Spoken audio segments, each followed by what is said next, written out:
So this session is really something that's very close to our heart, Peter.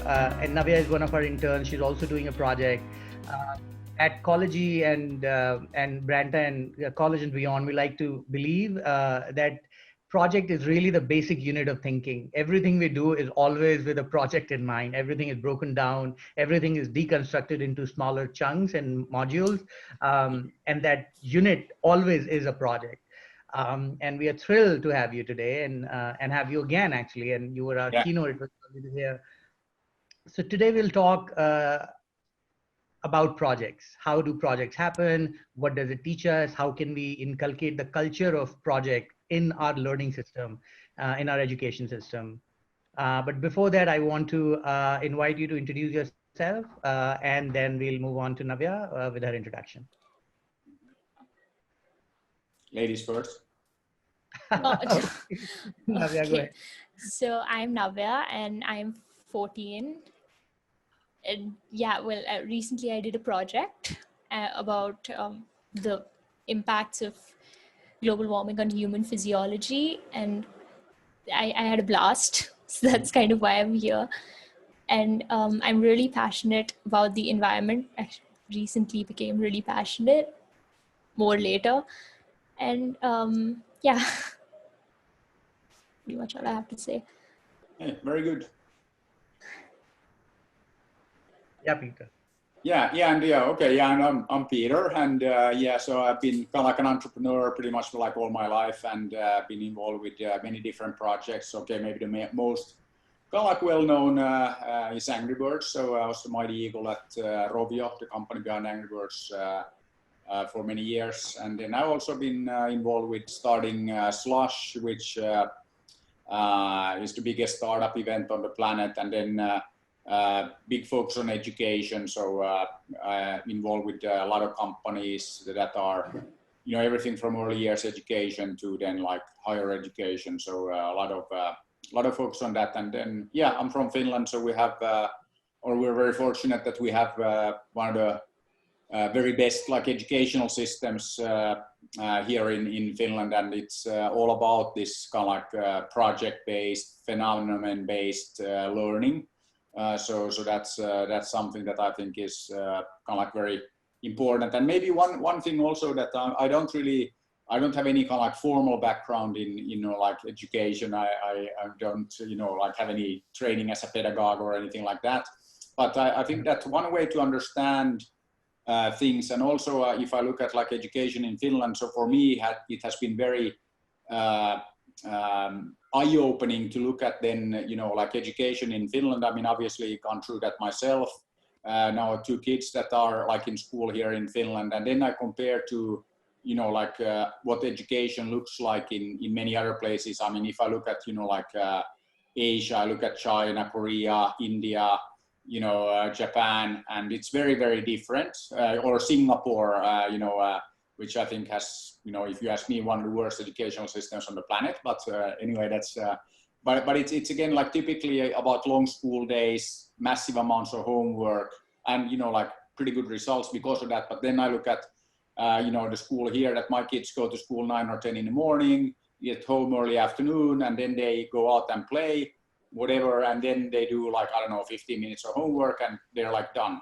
So it's not, so it's like school and life. And I think that, and then the results are, like fantastic. So it's fantastic results with a lot less time invested into kind of like learning. So I think that this is always a good way of understanding everything or anything is to kind of like look at the difference and contrast. So I think that's, how I learned to appreciate kind of like education here in Finland without really knowing, like initially why it's so good.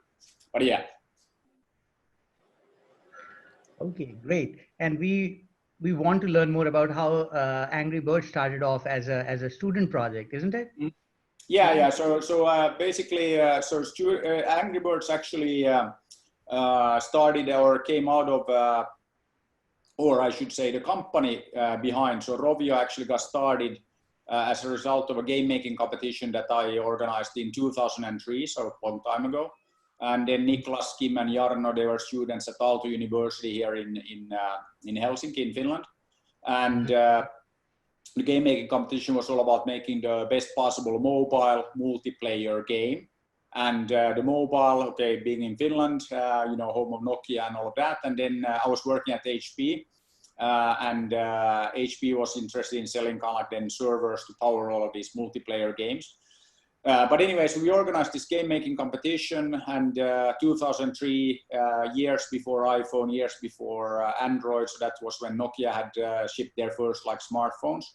And then Niklas and the guys took part in the competition, won the competition, came to me that like, what do we do now that we won this game making competition? And I told them that I tell, you know, young people, but actually also older people that you should do what you love to do. So it was very clear that they, you know, not only love playing games, but also love making games. So I said, okay, why don't you start a company to do what you love, you know, making games. And they started Rovio, and then in 2003, and then over the following 6 years, they made 51 games, 52nd game that came out in 11th of December 2009, Angry Birds.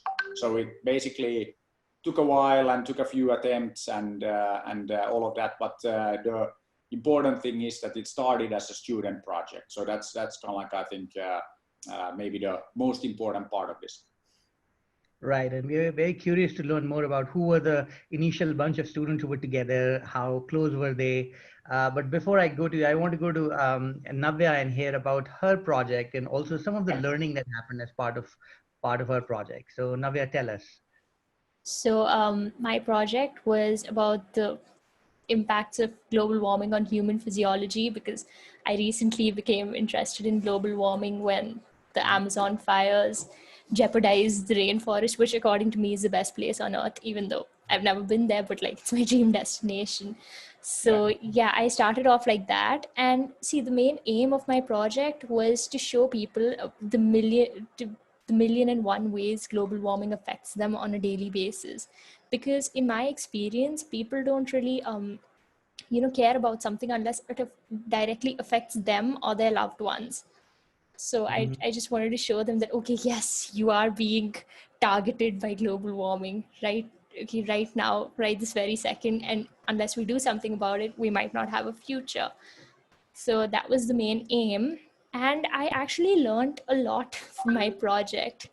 After doing my project, like earlier, I had read about global warming, but before I got into it, I was like, whatever, it's just global warming. But after doing my project, the just went off somewhere. So like everything I saw, I used to link it to global warming. I still do. I link everything I see to global warming. Like there's a book next to me. I'm relating it to trees in global warming right now. I'm just like, oh, a tree had to die for this book to be made. And I look at water. I think of ocean acidification, mosquitoes, heat waves. I actually thought I delve into everything on a whole new level. And actually, I love it. So I thought that there was a part of me in the project. Turns out I am a part of the project. But yeah, I really enjoy it because it's something I'm passionate about and I love it. So, and of course, the critical skills like, time management and cooperation and how to do projects. Yeah. Right. So yeah. And I hear it all the time, Peter, what Navya is saying, it really echoes very strongly with our team and myself. Doing a project is, it's like a bug. It doesn't go. It enters you. It doesn't let you sleep. You're constantly questioning it. You're thinking about it. It really expands your horizon. And you tend to see, as she was saying, you see your project everywhere. You start reading newspapers. You start reading, watching videos. You listen to a TED Talk, and suddenly your project is everywhere.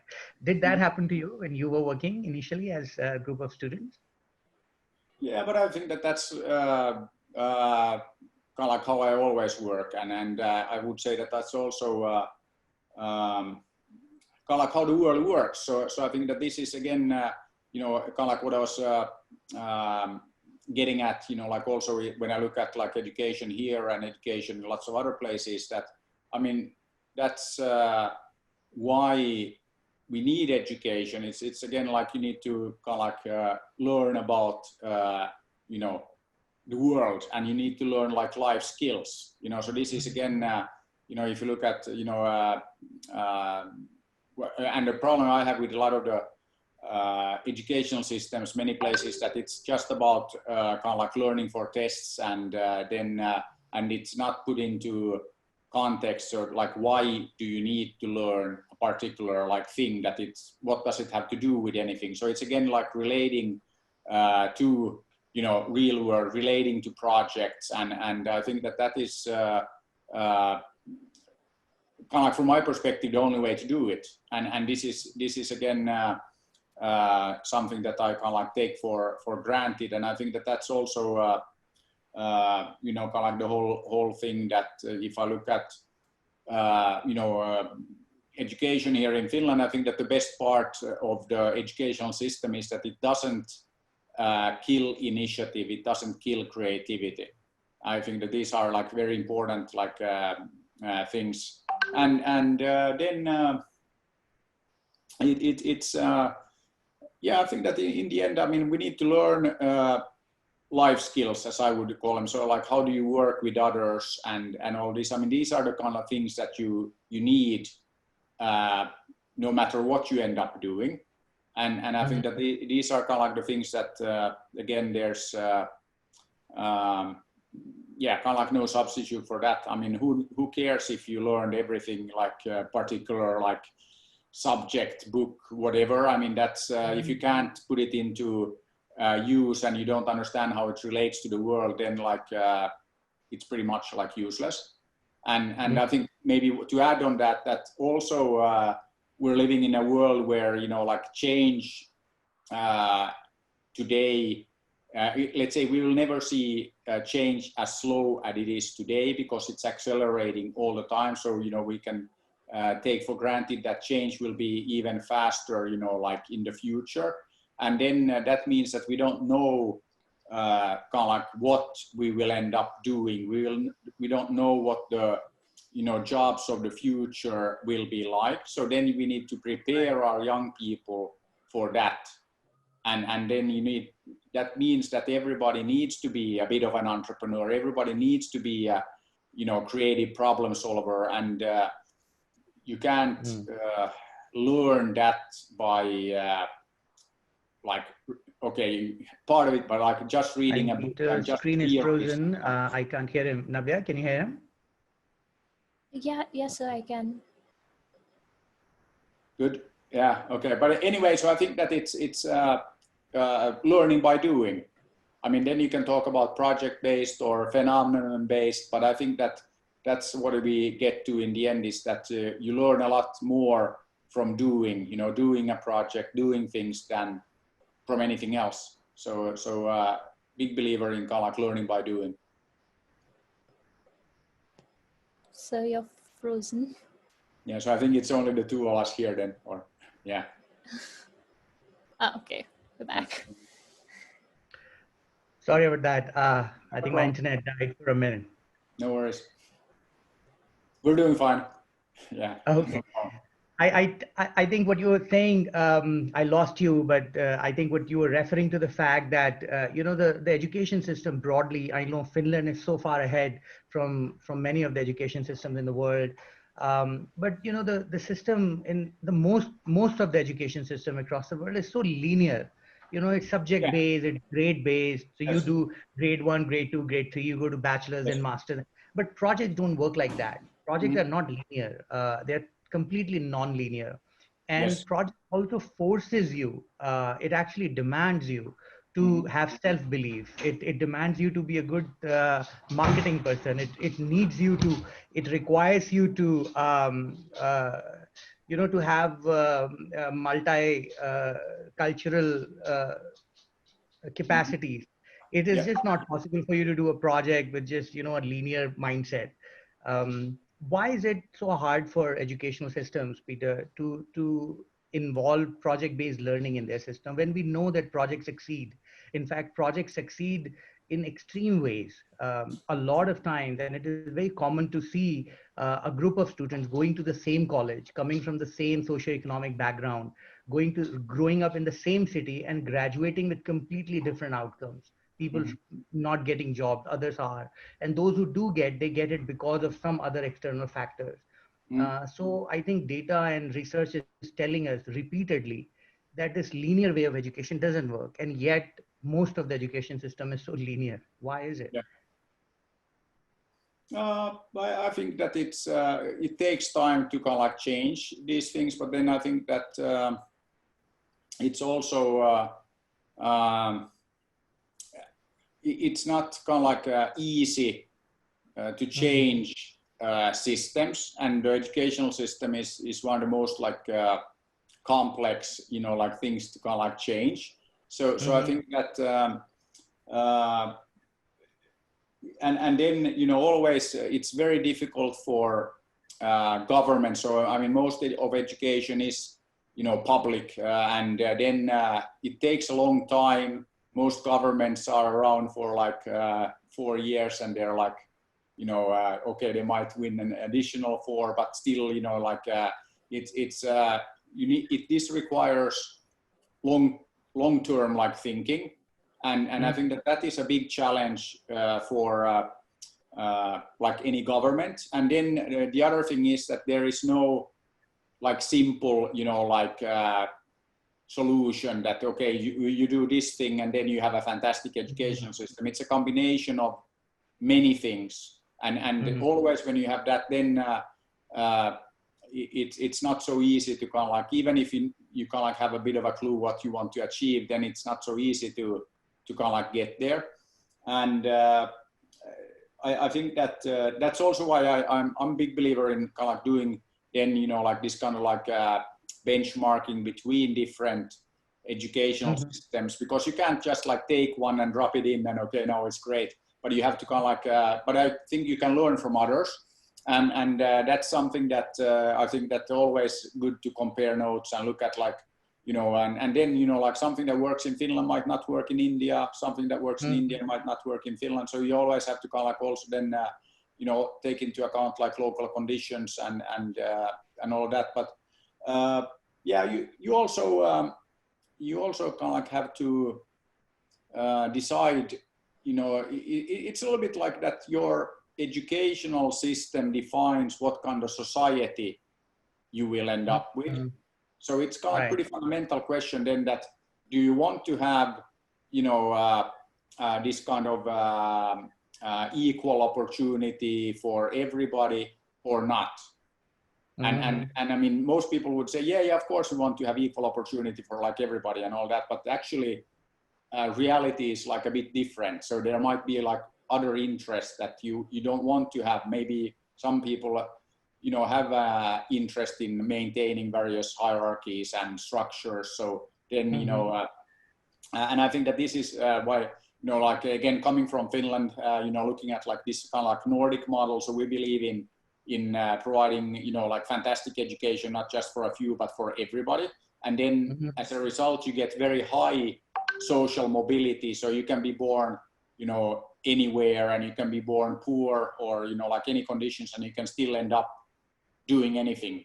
And I mean, this is, like a little bit like, okay, all of us grew up, watching American TV movies, all of that, and like this American dream like concept, but we actually like took that and made it real.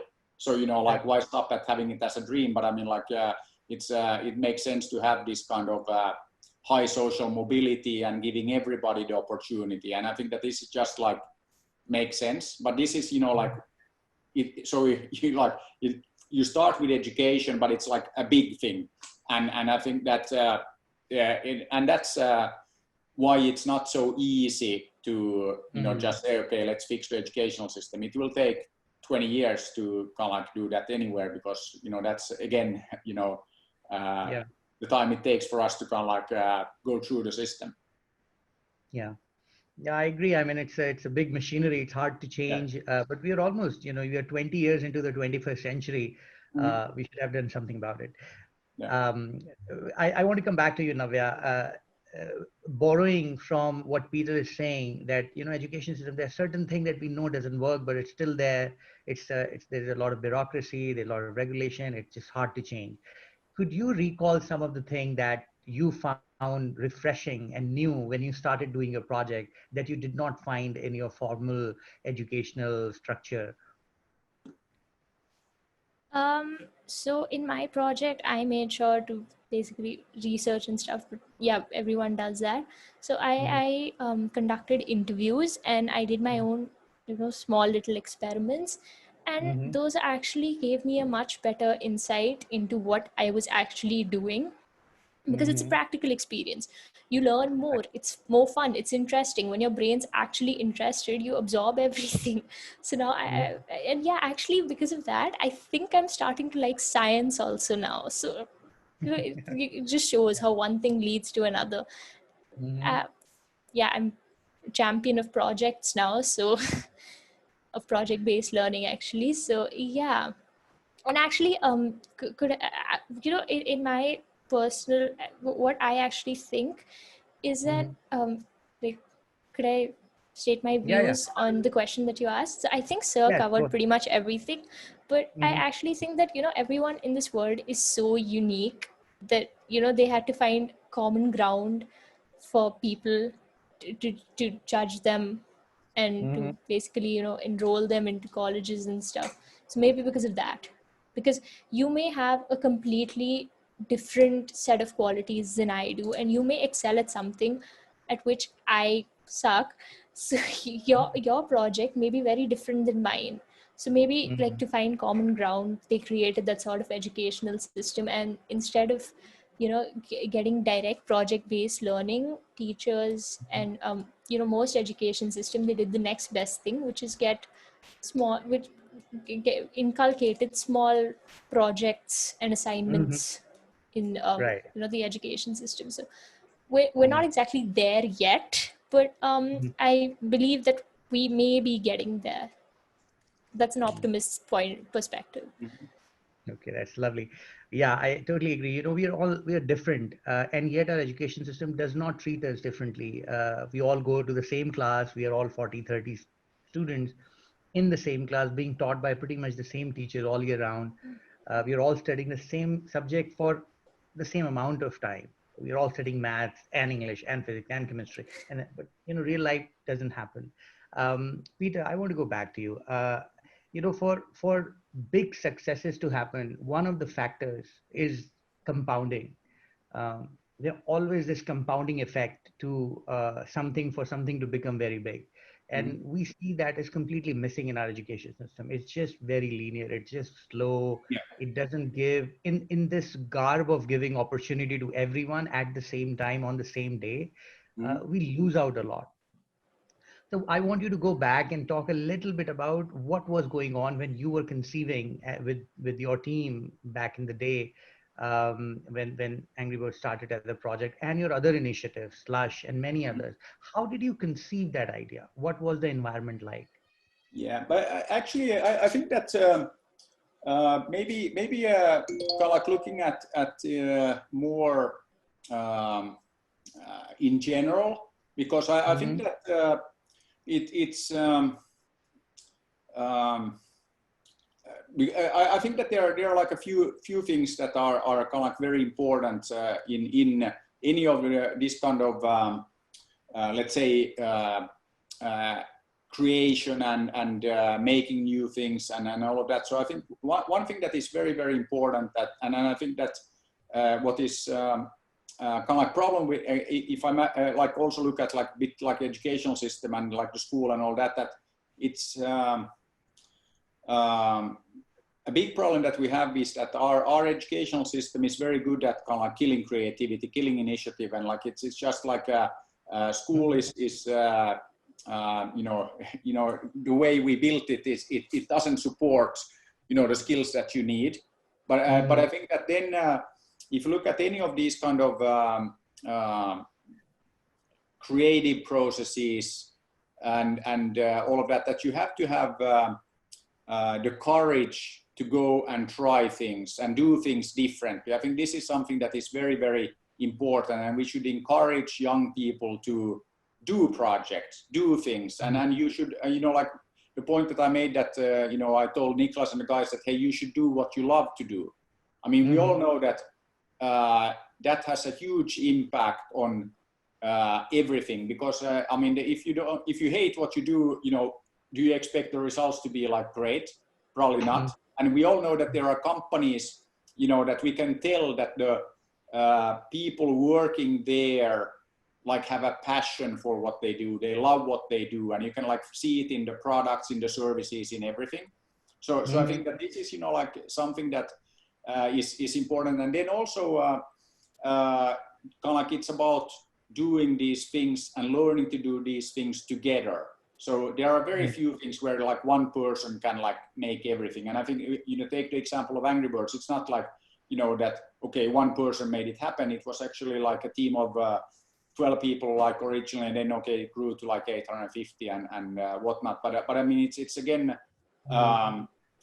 it's those kind of things that we need to learn. And I think actually, if you look at now the COVID-19 and all this, that yes, we can move everything, and people are learning, like remotely and online and all of that, and that works. But I think that there's still, we need this kind of face-to-face interaction and that dynamic, that it's still super, super difficult to replicate that online. I mean, when people and all that, then yes, you can, but I think that there is kind of like no substitute, crisis or not.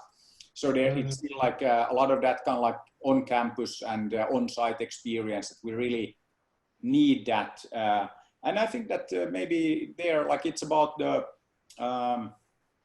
interaction, it's about the dynamic, and then having the courage to go out there and do things that haven't been done before. I think that that's like also, and doing things differently. So it's what I've seen as a common like denominator in pretty much like all the projects that I've been involved with. And I always enjoy doing things differently myself. So, challenging the status quo and not basically accepting that, oh, this is, how we have always done education for the last like 1,000 years or whatever. I mean, that still doesn't make it any good. And the world changes, so we need to change, along that. And I think that, I think the worst excuse for anything is that, oh, we've always done it like this. That's like useless. I mean, it doesn't say you anything about if it's good or bad. Yeah, and although it goes back to the courage to to stand up for your own ideas and do it. Yes. I think this idea of safety net has also been given to us by our education system. In the last panel, we were discussing career services, and I was looking at the questions and all the questions that were coming out from students and parents. Almost everybody was asking, how would I get the job? What will be my salary? So this idea that somebody will give me the job, I will go study and then someone will give me the job. That mentality is just, is such an epidemic these days. And I think this is the outcome of the education system. These kids are thinking about this is what the system wanted them to think. Yeah, and that is like something that we need to change. And I talk a lot about this kind of like triple E approach to like transformation change. But I mean, education, obviously, entrepreneurship, and entertainment. And I think that education, that's like the foundation, and that's like, really important that we get that right. But then like this whole entrepreneurship piece and like being entrepreneurial, everybody needs to do that. And I mean, that is not, that go do a startup, but it's actually that you need to take responsibility and you have to actually do things. So for me, entrepreneurs are people who do. As simple as that. It's like about doing things and then learning by doing. So you have education and you have the entrepreneurship, and then entertainment. I think it's important because it should be fun, it should be entertaining, and we can learn a lot from the entertainment industry. How you can of course reach, not only millions but billions of people.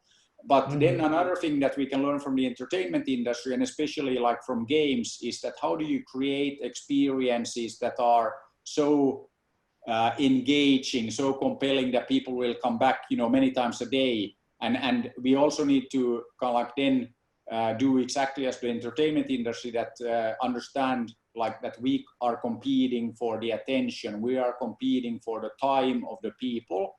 So, you know, people now could be watching Netflix instead of this panel.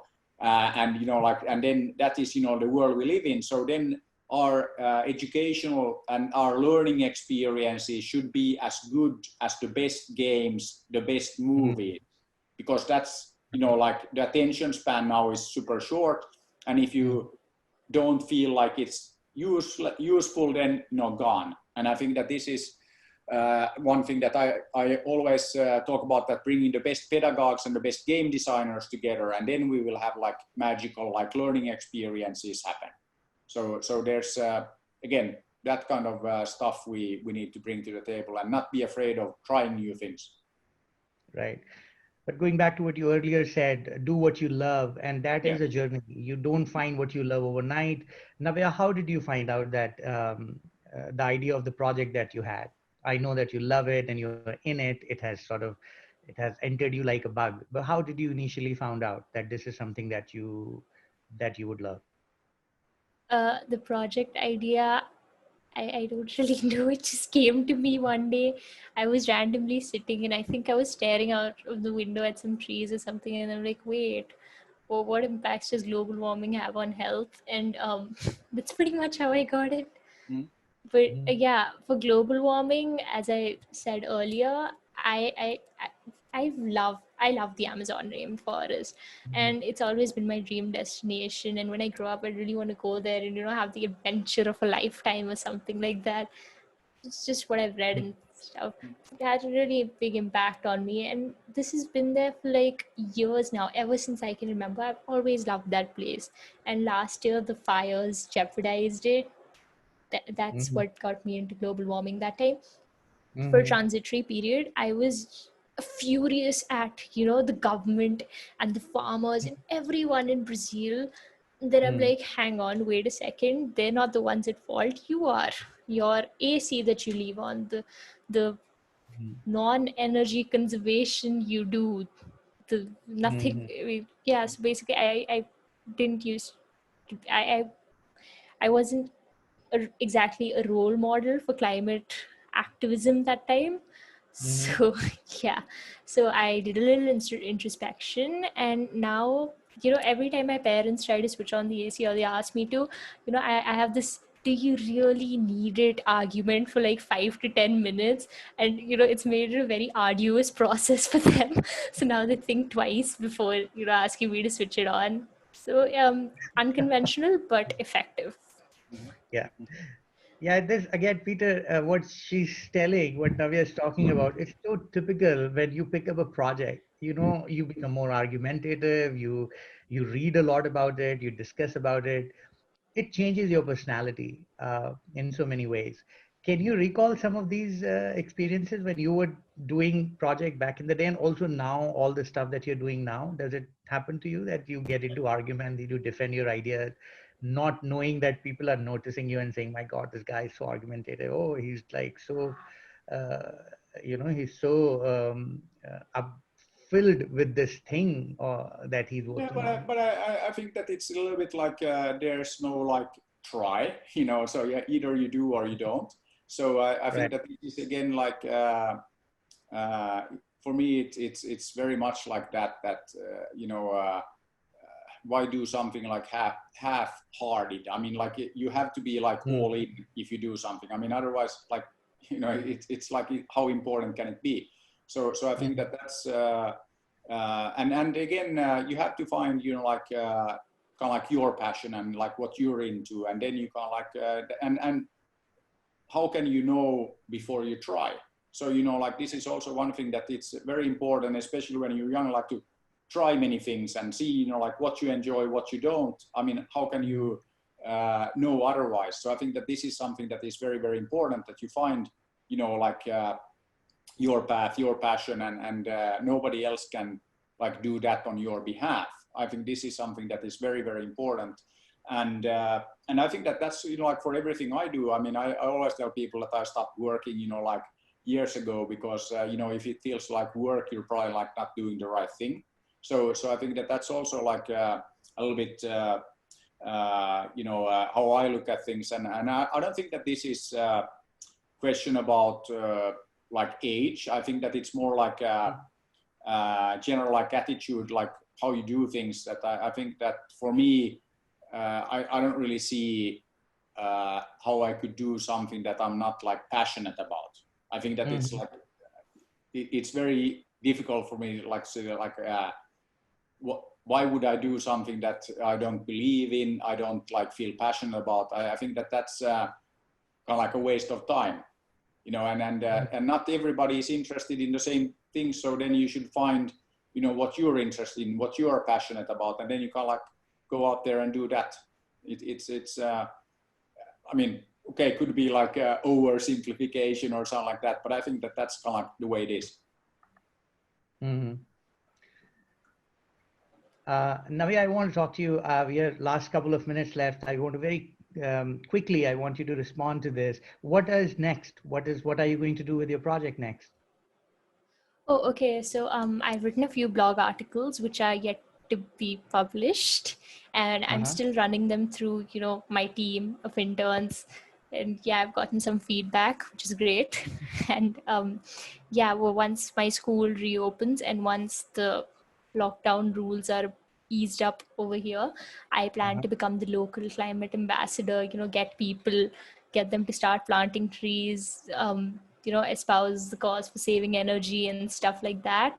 And also I plan to start an organization called Earthians Assemble, because, you know, Avengers Assemble, Earthians Assemble, we're both saving the planet. So yeah. And so it's going to be a purely volunteer based this thing. It's still a work in progress, and it's more of a long-term thing. So, you know, I'm going to get people to protest for, you know, divesting in fossil fuels. I was inspired after watching a TED talk. So yeah, stuff like that, you know, getting people to do small things, the world, saving it. So this project is not leaving you, and you're not leaving the project. That's great. I think you're both married to each other, and you can see it's going to be long-term relationships. So great to hear that. And finally, I want to come to you, Peter. Give us some advice to give students some advice about what they should stand up to and not give in to social pressures of doing what their parents want them to do or the system wants them. What are some of the things you would tell them? Yeah, I mean, I always, you know, first of all, it's like your life, and your parents can't live it on your behalf, and you can't live, you know, your parents' life on their behalf. So it's kind of like, again, I think that's pretty like obvious.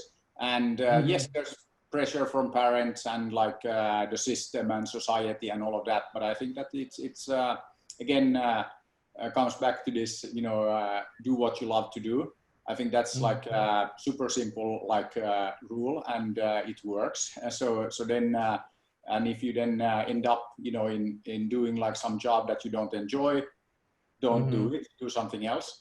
And I think that's really. I mean, it's not always easy, and that's, you know, just you know, life. But I think that again. It's really important that you know, no matter what you do, that you are, you know, passionate about that, you're serious about that. I mean, it's again, I think it's very difficult to kind of live your life doing something that you hate, even if it pays well. I mean, that's like pretty like lame excuse for doing it. So I think that yeah, that's I think still my advice that I started out saying, and I stick by that.